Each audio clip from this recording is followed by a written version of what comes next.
하나님의 말씀 같이 봉독하겠습니다. 오늘 주시는 하나님의 말씀 마태복음 21장 1절에서 11절입니다. 신약 성경 33쪽에 있습니다.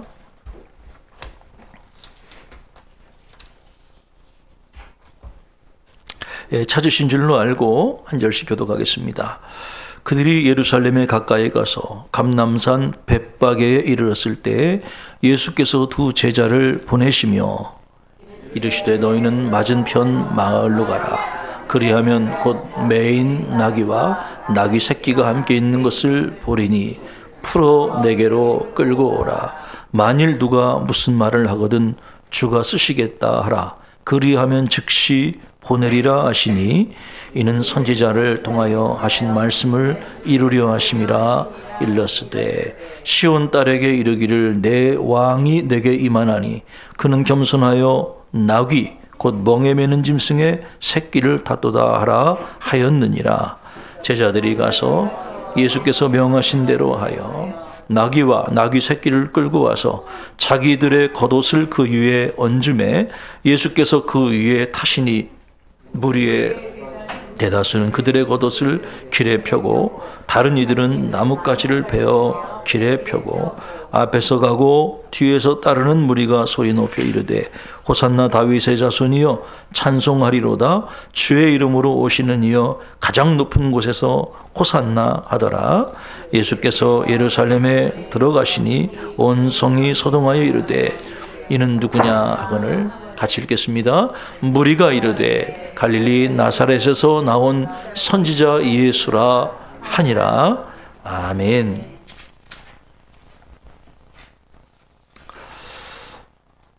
오늘은 종려주일입니다. 예수님께서 나귀를 타고 예루살렘에 입성하신 날을 기념하는 절기이기도 하죠. 종려주일이란 말은 예수님을 맞이했던 유대 주민들 손에 종려나무를 가지를 꺾어서 길바닥에 예수님이 밟고 지나가시도록 이렇게 뿌려놓은, 펴놓은 것에 기인한 것이 바로 종려주일입니다. 주민들은 길에 종려나무 가지를 펴놓고 뿐만 아니라 자기들의 겉옷을 예수님 지나가시도록 또 펴놓고 그리고 호산나를 외치면서 즐겁게 찬송하며 예수님을 환영했습니다. 종려나무를 여러분 혹시 아십니까? 종려나무는 성경에 자주 등장하는 나무 가운데 하나입니다. 주로 이 중동 지역은 건조한 사막 지역인데 사막 지역에서 잘 견디고 자라는 나무가 바로 종려나무라고 하는 것이죠. 우리에게는 그 대추야자나무로 알려져 있기도 합니다. 그래서 줄기가 길고 곧게 생겼고 끝에는 부채 모양으로 넓게 펴진 잎을 가지고 있는 우리가 상상하고 있는 그런 나무이기도 하지요. 이 종려나무가 열매가 좋다고 그래요. 달콤하고 또 영양가가 높아서 이 종려나무의 열매를 중요한 식량으로 사용하기도 했다고 하는 것이죠. 그래서 고대 이스라엘 사회에서는 이 종려나무를 가리켜서 풍요의 상징이다. 이렇게 보고 있는 것이죠. 또 예루살렘 주민들이 예수님을 맞이하기 위해서 길바닥에 자기들에게 겉옷을 깔아놨거든요. 여러분, 유대인들에게 겉옷은 어떤 의미가 있을까요? 우리들은 사실 옷이 여러 벌 있기 때문에 겉옷이 별로 중요하지 않은데 그들에게는 겉옷이 매우 중요했어요. 단순히 의복 그 이상의 의미들을 가지고 있는 게 겉옷입니다. 낮에는 그들이 겉옷을 입고 생활을 합니다만은 밤이 되면 이 겉옷이 이불로 둔갑합니다. 굉장히 그 사막 지역은 온도차가 심하잖아요. 춥잖아요. 그들이 변변치 않은 어떤 이불 같은 걸 준비하지 못했기 때문에 낮에 입고 다니던 그 두꺼운 겉옷을 덮고 담요처럼 이불처럼 덮고 생활하고 자기 몸을 따뜻하게 체온을 유지해주는 보호제로서 생활 필수품으로 쓰였던 게 바로 겉옷이라고 하는 것이죠. 그래서 출애굽기에 보면 하나님이 이렇게 말씀하세요. 내가 만일 이웃의 옷을 전당 잡거든 해가 지기 전에 그에게 돌려보내라. 이렇게 말씀하시거든요. 왜냐하면 가진 것이 없어서 가장 마지막으로 전당 잡히는 게 이웃의 겉옷인 거예요. 그 겉옷을 밤에 돌려주지 않으면 굉장히 고통을 당하기 때문에 해가 지기 전에 그 한 벌밖에 없는 겉옷을 도로 돌려줘라. 하나님 그렇게 배려하시는 말씀을 하실 정도로, 사실 겉옷이라고 하는 그 의미는 유대인들에게 아주 정말 중요한 필수품이고 중요한 의미를 가지고 있다는 것이죠. 뿐만 아니라 여러분, 이 겉옷을, 이렇게 소중한 겉옷을 이렇게 더러운 길바닥에 깐다는 건 어떤 의미가 있겠어요? 존경, 누군가에게 헌신한다는 그런 의미를 가지고 있는 것이죠. 실제로 성경에 보면은 유대인들이 왕을 맞이할 때 왕이 지나가는 길에 자기들의 겉옷을 펴놓고 왕이 밟고 지나가시게, 이런 행동들이 성경에 나오거든요. 이건 뭐냐면 우리가 내 것을 내려놓고 나의 소중한 것을 길바닥에 내려놓고 왕을 존중하고 왕을 환영합니다 라고 하는 아주 최고의 표현이 바로 자기의 겉옷을 길바닥에 쫙 펴놓는 행동이었던 것이죠. 여러분, 지금 많은 유대 주민들이 예수님이 오실 때 손에 종려나무 가지를 꺾어서 길바닥에 펴놓고, 그리고 자기들에게 너무나 소중한 겉옷을 길바닥에 쫙 펴놓으면서 예수님을 아주 극진히 환영을 했다고 하는 것이죠. 더군다나 이때가 언제였습니까? 이때는 이제 유월절 절기를 앞둔 시기였죠. 우리가 알다시피 유대인의 여러 절기들이 있는데 가장 중요한 절기가 유월절 절기인데요. 이 유월절 절기가 되면 각처의 원근에 있던 수많은 순례객들이 예루살렘 성전에 모여서 예배하기 위해서 예루살렘으로 이렇게 순례길을 떠나게 되죠. 그래서 예루살렘 주민들이 멀리서 오는 순례객들을 환영하며 불렀던 시편이 바로 시편 118편입니다. 제가 한번 읽어드릴게요. 여호와여 구하옵나니 이제 구원하소서. 여호와여 우리가 구하옵나니 이제 형통하게 하소서. 여호와의 이름으로 오는 자가 복이 있으며 우리가 여호와의 집에서 너희를 축복하였도다. 자, 여기 보면 우리를 구원하소서, 이런 이제 이 기도가 나오는데 이게 아람어로 호산나라고 하는 거예요. 호산나. 우리를 구원하소서. 호산나. 레위인들이 초막절을 지킬 때 레위인들은 제단에 물을 뿌리면서 시편 118편을 노래를 불렀어요. 그러면 제사장이 그런 기도를 드리는 거죠. 여호와여 구원하소서. 이제 구원하소서. 여호와의 구원을 갈구하면서 시편 118편을 불렀는데, 이 찬송을 주로 예루살렘의 절기를 지키기 위해서 방문하는 순례객들을 환영하는 노래로 예루살렘 주민들이 불렀다고 하는 것이죠. 예루살렘 주민들은 예수님이 예루살렘 성을 향해 입성하실 때 호산나를 부르면서 최고로 환영을 했는데, 이 호산나를 부르면서 그들이 찬송했다는 것은 그들이 예수님을 메시아로 영접했다는 뜻이기도 하고, 또 유대인들이 예수님을 다윗의 자손이라고 불렀거든요. 이거는 정치적인 왕이에요. 이런 그 극진한 환영을 했음에도 불구하고 궁금한 것은 왜 그들은 일주일 만에 마음을 바꾸고 예수님을 십자가에 못 박으라고 외쳤는가 하는 거예요. 예수님을 종려나무 가지를 깔고 겉옷을 깔면서 호산나라고 다윗의 자손이라고 불렀던 그들의 마음이 왜 일주일 만에 차가워져서 예수님을 십자가에 못 박도록 그렇게 변심했냐는 거예요. 만약에 예수님이 많은 유대인들의 기대대로 좋은 옷을 입고 그리고 멋진 군마를 타고 그리고 호위병들을 거니면서 예루살렘에 입성했다면 어땠을까요? 실제로 다윗의 아들 압살롬 얘기가 있습니다. 압살롬이 아버지에게 반란을 도모하지요. 아버지가 아들에게 반란을 일으켜요.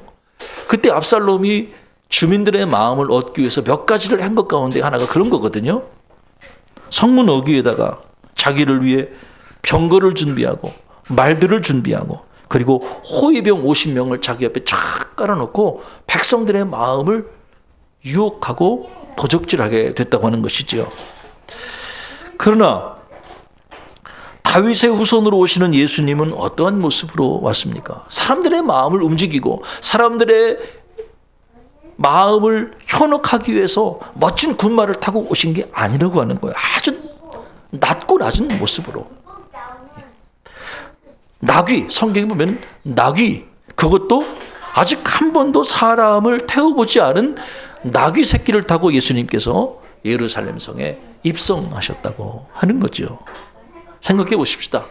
아니, 멋진 호위병이 있어야 되는데 호위병은 고사하고 다 큰 성인이 그 짐이나 들고 다닐 그 조그마한 나귀 새끼를 타고 온다는 게 여러분 얼마나 상상해 보세요. 얼마나 초라하고 참 웃긴 얘기예요. 아마 거의 다리가 땅에 닿을 정도로. 그러나 조그마한 나귀 새끼를 타고 다 큰 성인이 그 타기를 타고 왔을 때 사람들이 환호를 했단 말이죠.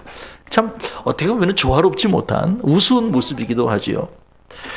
제가 좋아하는 성경 구절 가운데 하나가 이런 말씀이 있어요. 사람은 외모를 보거니와 나 여호와는 중심을 보느니라. 이 말씀을 참 개인적으로 좋아하거든요. 하나님은 좀 뭘 보신다고요? 지금 저 여러분의 중심을 보고 계세요. 지금 여러분 중심을 보고 계신 거죠. 근데 사람은요, 사람의 중심을 못 보는 거죠. 그리고 사람 뭘로 보는 거예요? 외모를 보는 거예요. 어쩔 수 없어요. 그게 우리 인간의 한계죠. 그래서 사람들은 자기 내면의 중심을 가꾸기보다는 자기 외모에 더 관심이 있잖아요. 헤어스타일도 바꾸고 좋은 옷을 입고 또 배경, 스펙, 학벌, 재력 이런 것들을 사실 가꾸기 위해서 노력을 하잖아요. 왜? 사람들한테 인정받으려고. 사람들이 그런 걸 보니까 말이죠. 그런 세상 사람들의 기준에 비추면 나귀를 타고 예루살렘에 입성하시는 예수님이야말로 너무나 초라하기 그지없는 분으로 사람들에게 비춰졌다고 하는 것이지요. 그러나 여러분, 우리가 기억해야 될 것은 예수님이 나귀를 타고 예루살렘에 입성하신 목적이 무엇이었는가 하는 거예요. 여러분, 왜 예수님이 나귀를 타고 예루살렘에 입성하셨을까요? 그 목적이 무엇일까요? 오늘 마태는 스가랴 9장 9절을 인용하거든요. 예수님은 구약의 예언을 자기 삶으로 성취하기 위해서 예수님은 나귀를 타고 입성하신 것입니다. 스가랴 9장 9절 이런 말씀이죠. 시온에 따라 크게 기뻐할지어다. 예루살렘에 따라 즐거이 부를지어다. 보라, 내 왕이 내게 임하시나니 그는 공의로우시며 구원을 베푸시며 겸손하여서 나귀를 타시나니 나귀의 작은 것 곧 나귀 새끼니라. 스가랴서는 예수님이 탄생하시기 520년 전에 기록된 책입니다. 당시 유대 민족은 바벨론 포로 생활을 마치고 이제 예루살렘에 귀환했죠. 그리고 그들의 하나님의 말씀에 따라서 성전을 재건하고 있었어요. 그런데 스가랴 당시에는 성전 재건을 다 끝내지 못하고 성전 이 공사가 오랫동안 중단된 상황이었죠. 여러 가지 이유가 있었어요. 내부적인 이유, 또 정치적인 이유, 외교적인 이유. 이것 때문에 성전 재건이 중단된 상황이었죠. 그래서 하나님이 그 당시에 학계, 또 오늘 얘기는 스가랴와 같은 선지자들을 통해서 성전을 건축해라. 이제 촉구하시는 그런 말씀, 예언이 나오는 것이 이제 스가랴서의 주된 메시지죠. 왜 하나님께서 그토록 성전 재건을 중단하고 있는 주저앉아 있는 이스라엘 백성들을 향해서, 유대 민족을 향해서 빨리 성전을 재건하라고 왜 그렇게 자꾸 재촉하셨을까요? 하나님이 그 성전 안에 임재하시기 위했다고 하는 거예요. 하나님의 영광이 그 유대 민족 가운데 충만히 거하길 원했기 때문에 하나님은 성전 재건을 명령하셨던 것이죠. 자, 성전 재건을 통해서 하나님의 영광이 성전에 머무를 때 어떤 일을 하죠? 하나님은 유대 민족의 죄와 그리고 부정함을 하나님께서 정결하게 하실 것이다. 그리고 그것의 완성이 뭐죠? 스가랴서의 가장 중요한 메시지, 메시아를 하나님이 보내실 것이다. 어떤 모습으로? 바로 오늘 스가랴 9장 9절 말씀처럼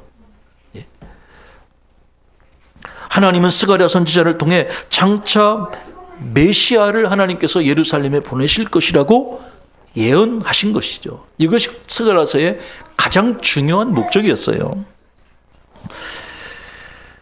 하나님이 보내실 메시아는 사람들의 기대와 요구와는 달랐습니다. 사람들은 어떤 사람들을 요구하죠? 여러분, 사람들은 어떤 지도자를 원합니까? 힘있고, 능력 있는 지도자를 원하죠.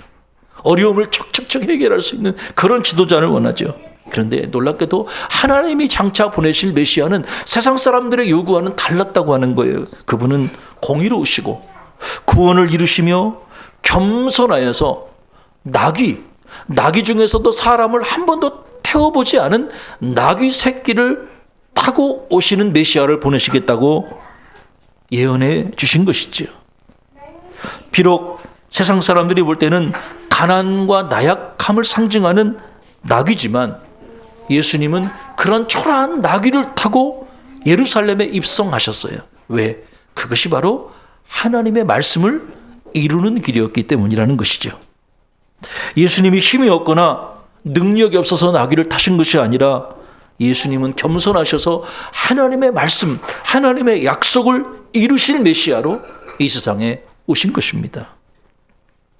무엇보다 예수님의 겸손은 나귀를 타고 예루살렘에 입성하신 것뿐만 아니라 일주일 뒤에 골고다 갈보리 십자가 위에서 피 흘려 또 몸찢겨 죽으심으로, 십자가의 죽으심으로 하나님의 뜻에 순종하시죠. 그것이 바로 예수님이 보여주신 가장 크신 겸손이라고 믿습니다. 사도 바울은 겸손의 왕으로 오신 그리스도에 대해 다음과 같이 증언했습니다. 그는 근본 하나님의 본체시나 하나님과 동등됨을 취할 것으로 여기지 아니하시고 오히려 자기를 비워 종의 형체를 가지사 사람들과 같이 되셨고 사람의 모양으로 나타나사 여기서 자기를 낮추시고 죽기까지 복종하셨으니 곧 십자가에 죽으심이라. 빌립보서 2장 6절에서 8절 말씀이에요. 예수님이 겸손의 왕위로 나귀를 타고 오셨을 뿐만 아니라 예수님 겸손의 절정은 자기를 낮추시고 십자가에 죽기까지 복종하심으로 하나님의 뜻에 순종하셨다고 하는 거예요. 사랑하는 여러분, 십자가는 예수님의 순종의 결과물이고 예수님 겸손의 표시인 겁니다. 그 일을 이루기 위해서 주님은 군마가 아니라 호위병이 아니라 아주 겸손의 왕으로 나귀를 타고 예루살렘에 입성하신 겁니다. 우리가 하나님의 뜻을 이루기 위해 오늘 우리에게 이러한 자세가 필요한 것이죠.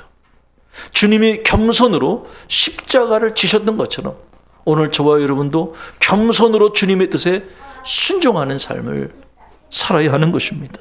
안타깝게도 세상 사람들은 이런 겸손의 왕으로 오신 예수님을 알아보지 못했지요. 비행기가 하늘을 날아갑니다. 여러분 생각해 보십시다. 하늘을 날아가는 비행기는 평생 오랫동안 하늘을 날아갈 수 없어요. 언젠가는 시간이 되면 목적지에 도착하면 하늘에서 땅으로 내려와야 됩니다. 그게 비행기의 운명이고 숙명이지요. 날 준비만 했지 하늘에 내려올 준비를 하지 않은 비행기는 큰 위험한 비행기지요. 그래서 자기 의지로 자기 약속된 계획에 따라서 비행기가 하늘을 내려오면 그거를 우리는 착륙이라고 합니다. 안전한 거지요. 안도감을 쉬지요. 그러나 자기 의지와 상관없이 하늘에서 떨어지는 비행기는 착륙이 아니라 추락이죠.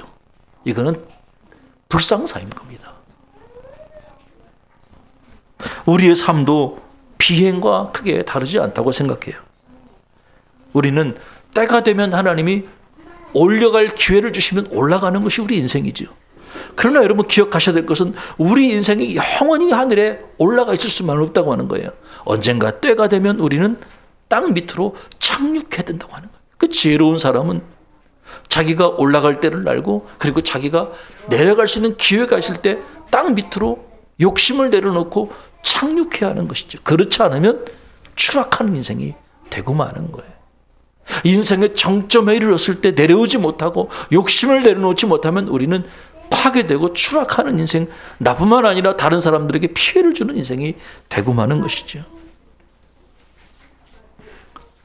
예수님은 겸손하셨을 뿐만 아니라 저와 여러분에게도 겸손히 살아라 요구하고 계신 겁니다. 겸손하라 명령하시는 거예요.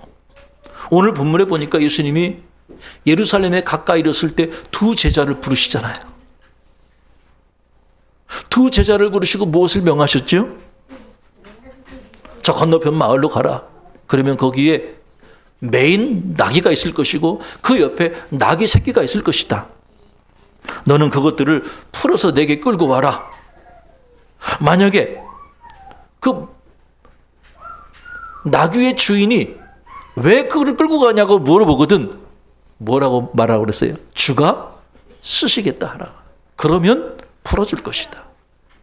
여러분, 이 말씀에는 주님이 제자들에게 순종을 요구하고 계신 그런 말씀이에요. 생각해 보세요. 남 모르는, 전혀 모르는 나귀를, 그것도 나귀 새끼를 풀어가지고 온다는 게 사실 얼마나 불편한 얘기예요. 그러나 제자들은 주님의 약속에 순종해서 완전히 주님의 말씀에 순종할 것이고 그 모든 과정을 주님의 말씀대로 주님이 선히 합력하여 선을 이루게 될 것이라는 거죠. 여러분, 주님이 우리에게 순종을 요구하세요. 겸손히 내 생각을 내려놓고 주님의 말씀에 순종하라 요구하시는 거죠. 만약에 우리가 주님 앞에 순종하지 못하면 어떻게 될까요? 저는 하나님께서 저와 여러분을 사랑하시기 때문에 우리의 교만을 깨트려서라도 저와 여러분들을 더 겸손히 만드실 거라 그렇게 생각합니다. 하나님은 우리를 사랑하시거든요. 하나님은 우리의 교만을 깨트려서 당신의 뜻에 온전히 순종하도록 인도해 주신다고 하는 거예요. 제가 아는 목사님이 지인한테 외국 과자를 선물로 받았대요. 과자 이름이 좀 무척 생소했는데 혹시 여러분 드셔보신 분 계신가 모르겠어요. 슈니발렌, 독일 과자인데 슈니발렌이라고 하는 수백 년 역사를 가진 독일의 유명한 전통적인 과자고, 만약에 독일에 방문할 기회가 되면 이 슈니발렌이라는 과자를 제가 알기로 한 400년 정도 되는 역사를 가지고 있는 그 지역의 특산물이라는데 한번 먹어볼 기회가 있으면 좋겠어요.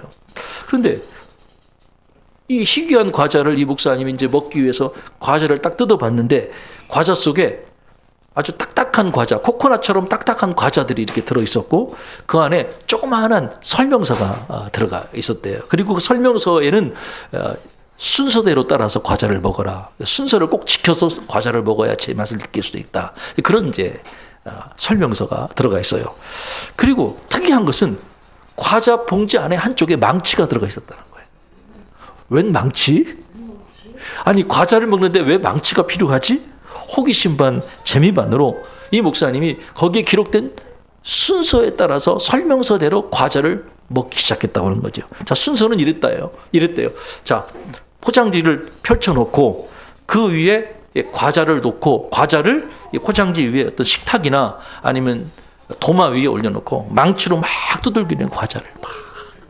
우리도 그런 과자 있는데 부셔부셔라고. 망치로 막 과자를 잘게 막 부수는 거예요. 그리고 다 부서진 과자를 그릇에 담고 거기 그 안에 한쪽에 크림이 들어가 있는데 그 크림하고 막 섞어서 비빔밥처럼 막 섞어서 먹으면 된다. 그런 설명서예요. 그래서 이 목사님이 망치로 막 시킨 대로 망치를 두드리고 크림을 섞어서 이렇게 먹어보니 정말 맛있더라는 거예요. 우리나라에서는 경험할 수 없는 색다른 맛이 나더라는 거예요. 물론 이제 망치로 과자를 치는 과정은 이제 번거로웠지만 말이죠. 그런데 이 목사님이 그 과정을 겪으면서 문득 그런 생각이 들었대요. 하나님이 혹시 나의 이 완악한 교만, 나의 완악한 마음을 이렇게 망치로 다 깨부수지 않을까? 그래서 이 슈니발렌처럼 하나님의 기쁨을 위해서 우리에게 이렇게 망치로 우리의 자아와 교만을 깨트리시는 하나님이 아닐까라는 마음의 깊은 감동이 왔다고 그래요.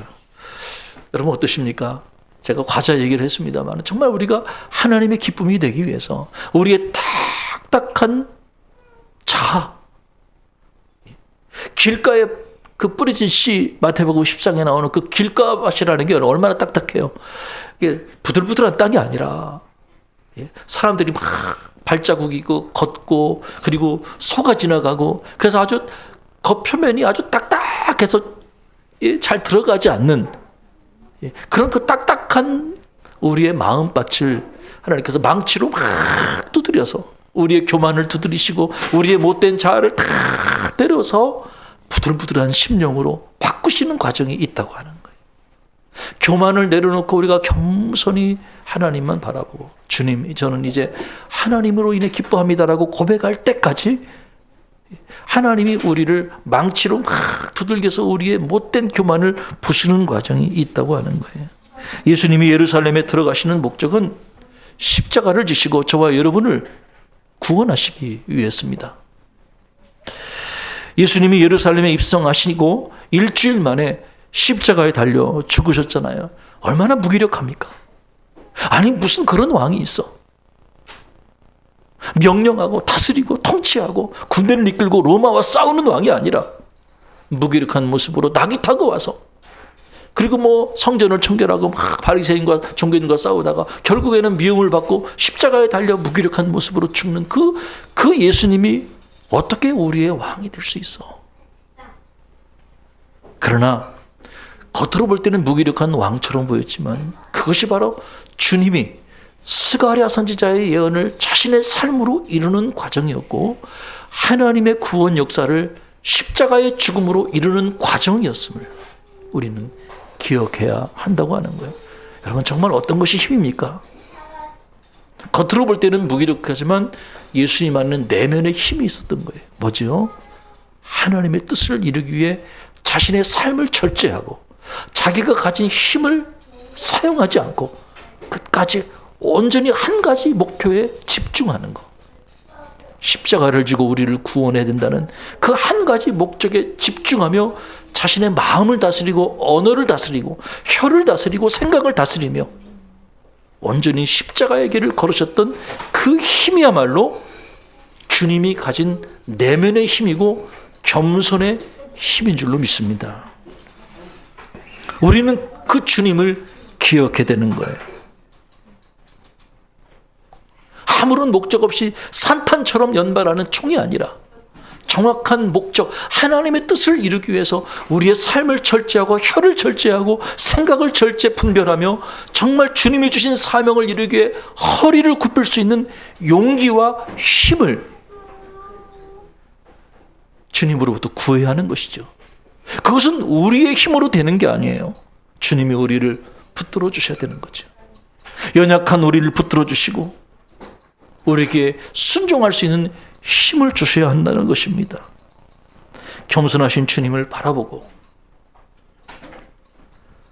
주님의 십자가를 지고 끝까지 주님을 따르겠습니다. 세상 사람들이 나를 어떻게 생각하고 나를 어떻게 판단할지라도 그것과 상관없이 내가 주님의 십자가를 바라보고 끝까지 순종의 길을 걷겠습니다. 여러분, 최고의 겸손은 바로 그 겸손입니다. 나귀를 타는 것만이 겸손이 아니라 최고의 겸손은 나의 생각을 내려놓고 주님의 십자가를 지고 끝까지 온전히 순종할 수 있는 것이야말로 최고의 겸손이라고 믿습니다.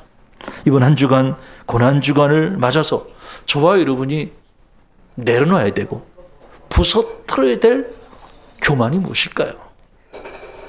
이번 한 주간 우리가 져야 될 십자가는 또 무엇일까요? 내가 주님의 십자가를 지기 위해서 내가 집중하지 못하고 버려야 될 습관과 태도는 뭘까요? 겸손의 왕으로 이 땅에 오신 예수님을 묵상하며 그분의 발자취를 따르는 이번 한 주간 고난주간 되어지기를 주님의 이름으로 축원합니다. 함께 기도하시겠습니다. 겸손하셔서 나귀를 타고 예루살렘에 입성하심으로 구약의 예언을 성취하신 주님 찬양합니다. 오늘 우리도 겸손으로 주님을 따르는 제자들 되기 원하고 끝까지 주님의 십자가 지고 주님의 발자취를 따르는 제자도를 실천할 수 있도록 은혜를 베풀어 주옵소서. 예수 그리스도의 이름으로 간절히 기도하옵나이다. 아멘.